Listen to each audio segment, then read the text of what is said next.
Hello students, we are going to start our next chapter Democratic Resurgence Part 3. Class 12th का chapter है ये democratic resurgence part 3 है। My self Anupama Sharma आपको अब ये थर्ड वीडियो में बता रही हूँ मैं। स्टूडेंट्स, जैसा कि आपको याद होगा पहली दो वीडियोस में मैंने आपको जयप्रकाश नारायण, पंडित दीनदयाल उपाध्याय और श्री राम मनोहर लोहिया जी के बारे में पढ़ाया था। तो अब इस वीडियो में भी मैं अब आपको ऐसे आगे बता रही हूँ कि जो इस चैप्टर का नेक्स्ट पार्ट है वो क्या है, नेशनल इमरजेंसी के बारे में। नेशनल इमरजेंसी कैसे लागू हुई, क्या हालात थे, क्यों लागू की गई थी, ये काफ़ी लेंदी चैप्टर है। नेशनल इमरजेंसी क्यों लागू की गई और किन किन हालातों की वजह से ये लागू की गई देश में 1975 के आसपास। स्टूडेंट्स, 1975 में न्यूज़पेपर्स में भी बहुत फ़ोटोज़ आई इनकी, श्रीमती इंदिरा गांधी जी की, जयप्रकाश नारायण की, राजीव गांधी की, जॉर्ज फर्नांडिस की, काफ़ी डिटेल डिस्क्रिप्शंस है।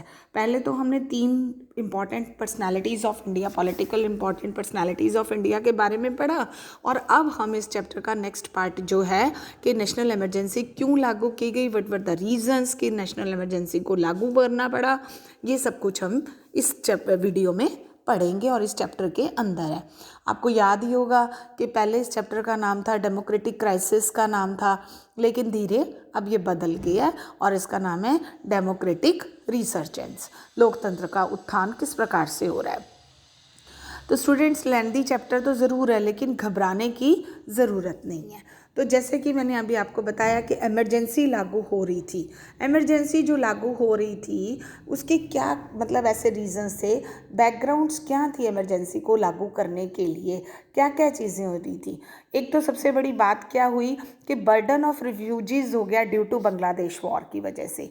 बांग्लादेश का युद्ध हुआ 1971 में, हम 1975 की बात कर रहे हैं। तो बांग्लादेश से पीपल जो थे वो इधर आ गए, रिफ्यूजीज़ आप जानते ही हैं, शरणार्थी बन के शरण लेने के लिए, और जिससे कि देश की अर्थव्यवस्था पर काफ़ी बोझ पड़ा। देश की अर्थव्यवस्था जो थी वो तो पहले से ही घबराई हुई थी, लड़खड़ाई हुई थी, ऊपर से कुछ और जनसंख्या का भी असर पड़ गया। साथ में क्या हुआ कि अमेरिका ने stopped all aid after war. युद्ध के बाद जो था 1971 के युद्ध के बाद हमारे को जो मदद देता था वो पहले उसको देना बंद कर दिया, because US always supported Pakistan की उन्होंने मदद करता था। और साथ साथ क्या हुआ, increase in international oil prices, और विश्व की मार्केट में, विश्व बाज़ार में, अंतर्राष्ट्रीय बाज़ार में तेल के भाव बढ़ गए, राइज इन्फ्लेशन, और जो महंगाई भी बढ़ गई, कीमतें भी बढ़ती चली जा रही थी। और साथ साथ क्या हो रहा था कि लो इंडस्ट्रियल ग्रोथ, औद्योगिक क्षेत्रों में हमारा जो विकास था वो बहुत धीमा था।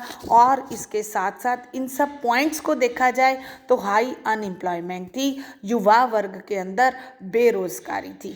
फेलियर ऑफ मॉनसून इन 1972-73 एक और क्या कारण हो गया कि 1972-73 के अंदर, 1972-73 के अंदर मॉनसून भी कमज़ोर रहा, सूखा पड़ा, और जिससे कि decline in production by at least 8%, और जो था लगभग देश की 8% जो थी खाद्यान्नों की प्रोडक्शन थी वो कम होती चली गई।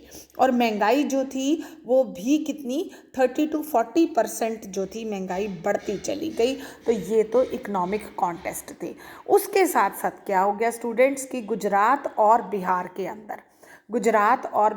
के अंदर बहुत सारे मूवमेंट्स चले। स्टूडेंट्स का मूवमेंट चल रहा था जिस वजह से कि गुजरात में तो नवनिर्माण आंदोलन आपने पहले पढ़ा ही है, और बिहार में स्टूडेंट्स ने आंदोलन चलाया क्योंकि उनके हॉस्टल के चार्जेस और फीस के चार्जेस बढ़ रहे थे, जिस वजह से युवा वर्ग ने क्रांतिकारी आंदोलन चलाया था। और क्योंकि महंगाई थी, अव्यवस्था थी, और इसके साथ साथ इन सब के कारणों के साथ एक और भी था कि इनका परिणाम क्या निकला इस इकोनॉमिक कॉन्टेस्ट का, कि अनएम्प्लॉयमेंट बढ़ती चली गई। अनएम्प्लॉयमेंट बढ़ा तो महंगाई बढ़ गई, असंतोष की भावना हो गई, और लोगों के अंदर गरीबी भी आ रही थी, जिस वजह से पूरी की पूरी जनता असंतुष्ट थी और सरकार के खिलाफ बहुत अधिक जनता के अंदर असंतोष की भावना फैली हुई थी। जनता के अंदर असंतोष की भावना थी तो सही, और उसका नतीजा क्या निकल रहा था? Encouraged by the success in Gujarat, students जो थे बिहार के, उन्होंने भी एजिटेशन शुरुआत कर दी थी। प्रोटेस्ट किया किसके खिलाफ? प्राइस राइज के खिलाफ किया उन्होंने, राइजिंग प्राइसेस के लिए किया, करप्शन के लिए किया, सभी चीज़ों के लिए वो लोग अपना कर रहे थे। और इवेंचुअली जयप्रकाश नारायण को उन्होंने अप्रोच की कि आइए आप जो है हमारे इस आंदोलन की लीडरशिप को स्वीकार कीजिए। Who agreed on 2 conditions. Jayaprakash Narayan ji ने राजी तो हुए, लेकिन 2 शर्तों पर। कौन सी? मूवमेंट विल बी पीसफुल, शांतिपूर्ण ढंग से आंदोलन करेंगे, and it will not be confined only to Bihar, यह पूरे देश में व्यापक आंदोलन रहेगा। सिर्फ हम उसमें ही नहीं रहेंगे कि बिहार का ही सुधार नहीं करना है, पूरे देश के लिए जयप्रकाश जी चाहते थे। He demanded the dismissal of Congress, और वो जो था उसमें बिहार में कांग्रेस को डिसमिस करना चाहते थे, बिहार में क्या पूरे देश में ही, and gave call of total revolution, और उन्होंने टोटल रेवोल्यूशन, एक पूर्ण क्रांति की बात की थी। लेकिन यहाँ पर सरकार ने क्या किया? It has refused to resign, उन्होंने रिज़ाइन करने से रिफ्यूज़ कर दिया। मूवमेंट गेंड मोमेंटम, और जो था पॉलिटिक्स शुरू हो गई, बहुत पॉपुलर रहा ये movement. In 1975 JP led people's march to parliament तक गए। This was the largest rally so far in the country, और देश की सबसे बड़ी रैली थी, रामलीला मैदान से होकर चले थे, और सभी के लोग जो ऑल अपोजिशन पार्टीज थी, भारतीय लोक दल, सोशलिस्ट पार्टी, वो सब इसमें शामिल हो गए थे। These parties projected JP as an alternate, और इन पार्टीज ने तो ये प्लान किया था कि जयप्रकाश नारायण जो हैं वो इंदिरा गांधी को हटाकर, और उसका ऑल्ट्रेशन है, अगर इंदिरा गांधी जी को हटा दिया जाए तो जयप्रकाश नारायण उनका स्थान ले सकते हैं और देश में उपयुक्त कार्य भी करेंगे। Now assume the form of a movement against the leadership of Indira Gandhi. धीरे धीरे यह आंदोलन इस प्रकार से एक ऐसे फॉर्म में आ गया कि यह आंदोलन इंदिरा गांधी को हटाने के लिए बन गया था, क्योंकि करप्शन थी, महंगाई, भ्रष्टाचार था, जहाँ पर गरीबी और बेरोजगारी लोग भुगत रहे थे, वहाँ पर सरकारी तंत्र के अंदर अत्यधिक करप्शन थी। तो that's why people were very much against of the functioning of government. और इसके साथ ही स्टूडेंट्स एक और पॉइंट हुआ, क्या हुआ कि इसी दौरान रेलवे स्ट्राइक हो गई। इसी दौरान रेलवे स्ट्राइक हो गई। Employees of the railways went on a nation wide strike, पूरे देश में देशव्यापी एक हड़ताल हुई इन मई 1974, और देवर लेड बाय, और इस स्ट्राइक का, रेलवे स्ट्राइक का नेतृत्व किया जॉर्ज फर्नांडिस ने, और उनकी डिमांड्स थी, 2 चीज़ों की डिमांड थी। एक तो कर्मचारियों को बोनस दिया जाए और उनकी सर्विस कंडीशंस ठीक रखी जाएं, जिस अवस्था में वो काम कर रहे हैं वो हालात अच्छे होने चाहिए। लेकिन सरकार ने क्या किया? सरकार ने उनकी रेलवे स्ट्राइक जो डिमांड्स थी वो मानने से मना कर दिया, और इसके साथ साथ जहाँ कहाँ तो उनकी डिमांड्स माननी थी, बजाय उन डिमांड्स को मानने के फॉलोड रिप्रेशन, उनको क्रूरता से और दबाना शुरू कर दिया। Strike had to be called off after 20 days without any settlement, और स्ट्राइक जो थी बिना किसी समझौते के ख़त्म हो गई 20 दिन के बाद। इधर से नक्सलाइट एरियाज़ में नक्सलाइट मूवमेंट चला। Towards the end of the 60s the Marxist Leninist groups also known as Maoist and Naxalite, जो मार्क्सिस्ट लेनिस्ट ग्रुप था वो नक्सलवादी आंदोलन का रूप ले रहा था, और यह बहुत अधिक कहाँ पर फैल रहा था? वेस्ट बंगाल में। कहाँ पर था? वेस्ट बंगाल में। आप देख भी रहे हैं बिहार के साथ ही लगता हुआ वेस्ट बंगाल है। These groups had taken to arms and insurgents techniques for the overthrow of the capitalist order and the established political system.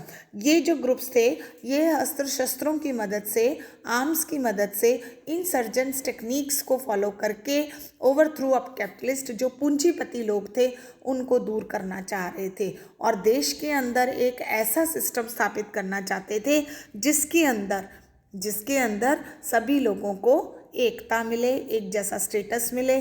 Charu मजमूमदार जो थे वो इनके हेड थे।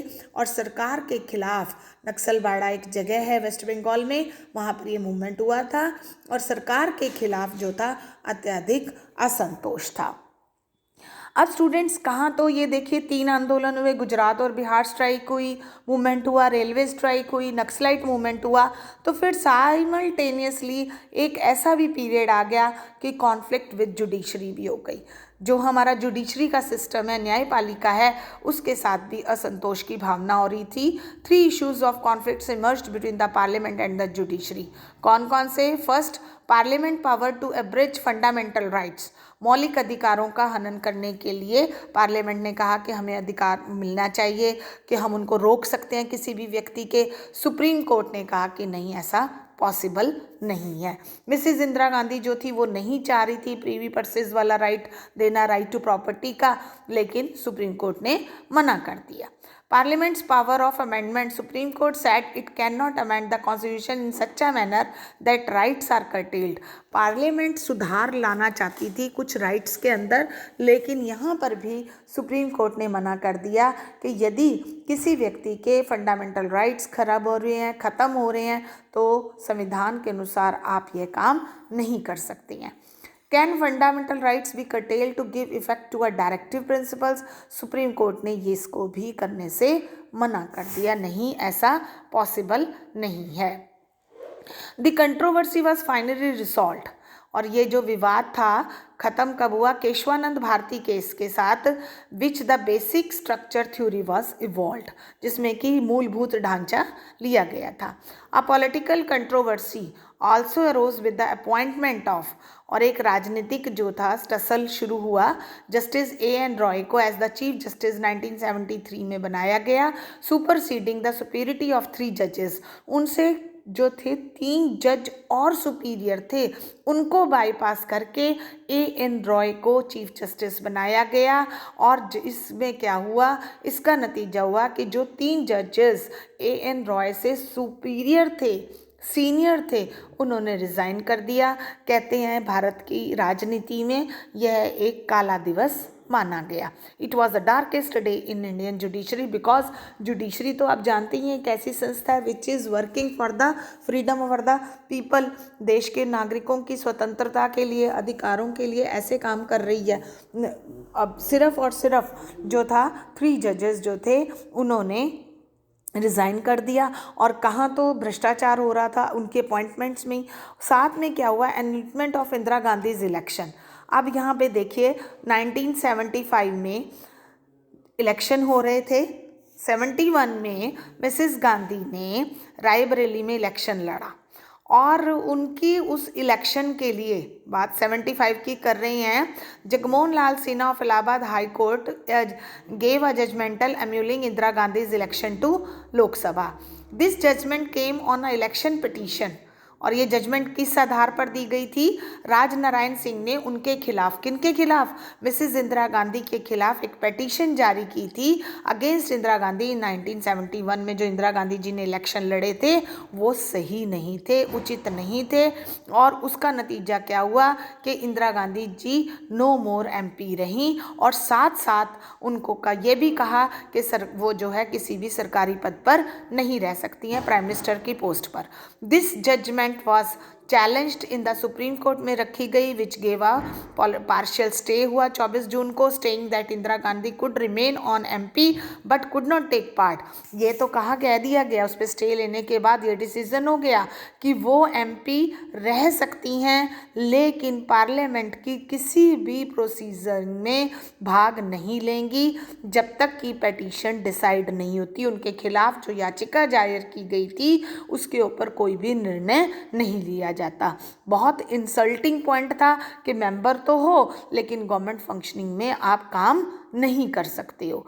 या तो उसके लिए उनके पास 2 ही रास्ते थे, सुप्रीम कोर्ट में अपील करें, नहीं तो रिजाइन कर दें अपनी पोस्ट से।